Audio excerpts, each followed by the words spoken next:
Assalamualaikum warahmatullahi wabarakatuh. Salam sejahtera bagi kita semua. Saya Irfa Dewi Septiani dan di sini saya ingin membahas topik mengenai menurunnya minat masyarakat dalam menggunakan bahasa yang baik dan benar. Semua orang telah mengetahui jika bahasa Indonesia adalah bahasa nasional yang umum digunakan di berbagai daerah, dari Sabang sampai Merauke. Bahasa merupakan alat persatuan. Dengan bahasa, kita dapat berbicara dengan orang lain dari berbagai daerah. Dan yang paling penting, bahasa merupakan ciri khas suatu bangsa. Dengan bahasa, orang lain dapat mengetahui dari mana kita berasal. Tetapi dalam penggunaannya, masyarakat seringkali menggunakan bahasa yang tidak baku. Padahal, sebagai generasi muda, kita sudah sepatutnya turut melestarikan bahasa. Apakah kalian sudah menggunakan bahasa yang baik dan benar? Dan apakah kalian sudah mengetahui apa itu bahasa yang baik dan benar? Bahasa yang baik adalah bahasa yang sesuai dengan situasi, tujuan, dan lawan bicara. Artinya, dalam penggunaan bahasa baik, kita perlu memperhatikan konteks komunikasi, baik formal maupun non-formal. Contohnya, ketika sedang berbicara dengan teman sebaya, kita dapat menggunakan bahasa yang santai. Namun, ketika sedang presentasi, kita harus menggunakan bahasa yang formal. Sedangkan bahasa yang benar adalah bahasa yang sesuai dengan kaidah kebahasaan yang berlaku, meliputi ejaan, kosakata, dan juga struktur kalimat. Perbedaan antara bahasa yang baik dan bahasa yang benar terletak pada konteks dan kebahasaan. Bahasa yang baik sesuai dengan situasi, sedangkan bahasa yang benar sesuai dengan aturan kebahasaan.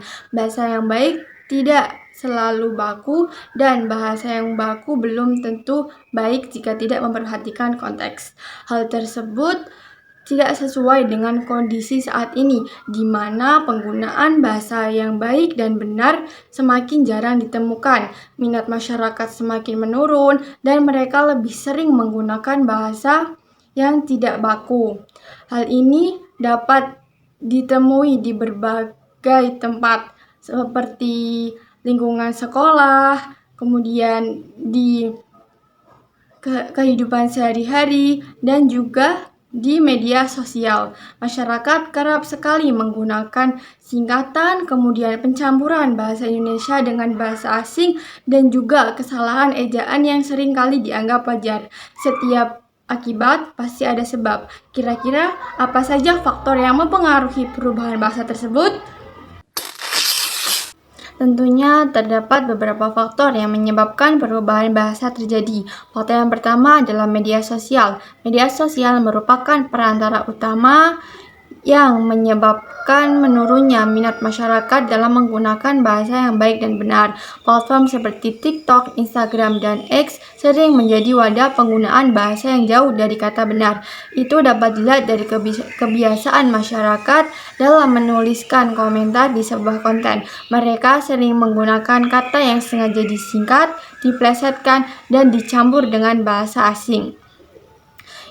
Lama-kelamaan itu membentuk kebiasaan berbahasa yang kurang tepat. Akibatnya, penggunaan bahasa yang baik dan benar semakin jarang diterapkan, bahkan dalam situasi yang bersifat formal. Jika terus dibiarkan, media sosial bukan hanya menjadi sarana komunikasi, namun media sosial juga berperan dalam melemahkan kemampuan masyarakat dalam menggunakan bahasa yang sesuai dengan kaidah. Faktor yang kedua adalah pengaruh bahasa asing, terutama bahasa Inggris. Dalam kehidupan sehari-hari, penggunaan bahasa Inggris sering dianggap lebih modern dan juga mencerminkan tingkat pendidikan seseorang.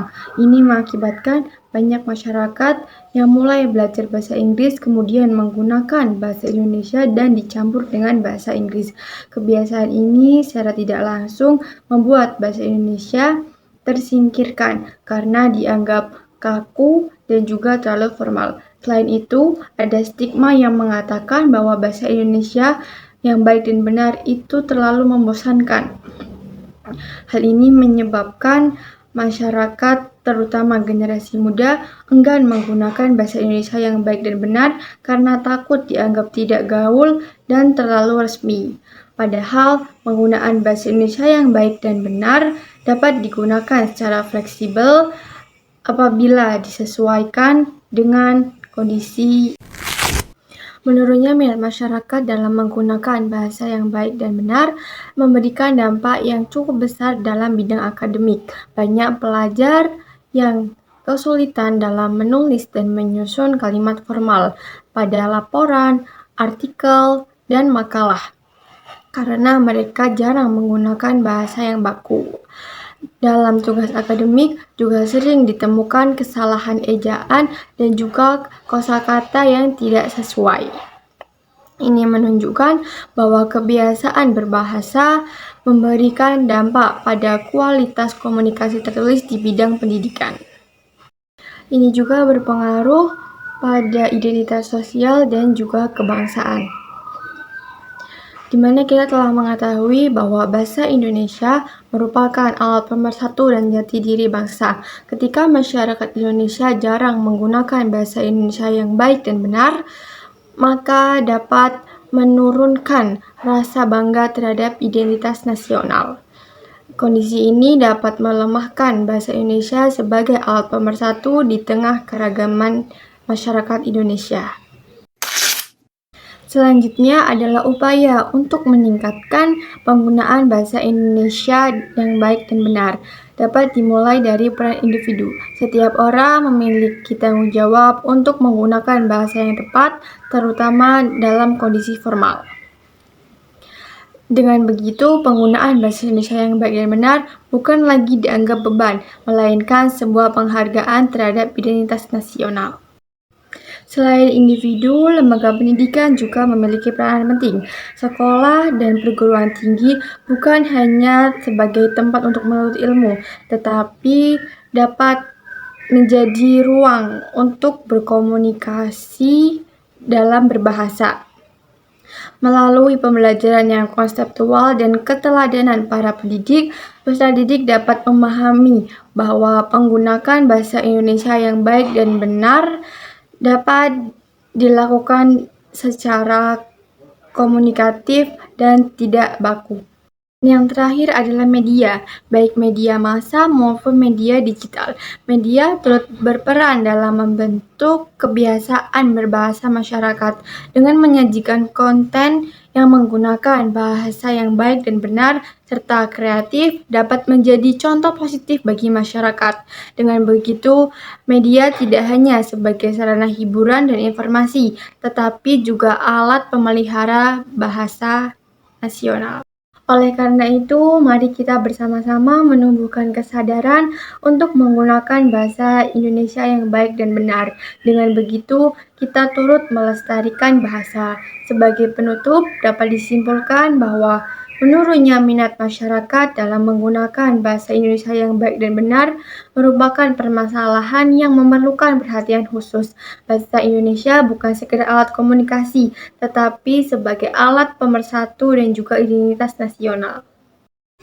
Penggunaan bahasa Indonesia yang baik dan benar seharusnya tidak dianggap kaku dan membatasi, namun sebagai bentuk kepedulian terhadap jati diri bangsa.